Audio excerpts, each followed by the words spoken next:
गर्मियों के मौसम में मच्छरों का पनपना भी बहुत ज्यादा बढ़ जाता है। लेकिन इस साल कुछ देशों में डेंगू ने ऐसी तबाही मचाई है कि कुछ देशों में उन्हें इमरजेंसी लगानी पड़ी।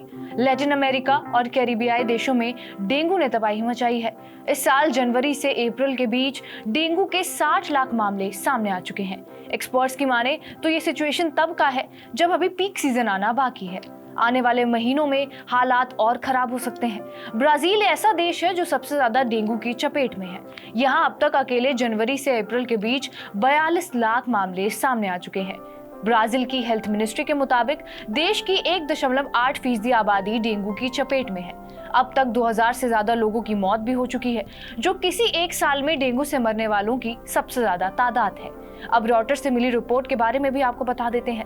समाचार एजेंसी रॉयटर्स की एक रिपोर्ट के मुताबिक ब्राजील के 26 राज्यों में से ज्यादातर में इमरजेंसी घोषित कर दी गई है। आर्मी ने मोर्चा संभाल लिया है और जगह जगह फील्ड हॉस्पिटल बनाए जा रहे हैं ताकि मरीजों का इलाज किया जा सके। आलम यह है कि मच्छरों से बचाने वाली दवाएं, मॉस्किटो कॉइल जैसी चीजें आउट ऑफ स्टॉक हैं। लैटिन अमेरिकी देश पेरू और प्यूर्टो रिको भी डेंगू से जंग लड़ रहे हैं और यहाँ भी इमरजेंसी घोषित कर दी गई है। पेरू में जनवरी से अब तक 1,35,000 मरीज सामने आ चुके हैं, जबकि 117 मरीजों की मौत हो चुकी है। अर्जेंटीना में भी डेंगू के केसेस बहुत तेजी से बढ़ रहे हैं। मैक्सिको, उरुग्वे, चिली जैसे देश भी डेंगू की मार झेल रहे हैं।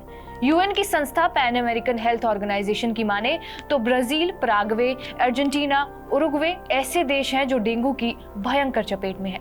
लेकिन इन देशों में डेंगू का इतना कहर क्यों है?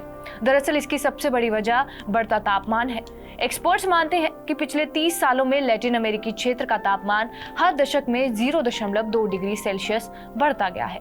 इससे मच्छरों को प्रजनन का अच्छा माहौल मिला है और उनकी तादाद बहुत तेजी से बढ़ी है। एक्सपर्ट्स ये भी कहते हैं कि मच्छरों की ज्यादातर प्रजातियां गर्म तापमान में पनपती हैं और ग्लोबल वार्मिंग के चलते गर्म इलाके बढ़े, जिसमें लैटिन अमेरिका और कैरिबियन भी शामिल है।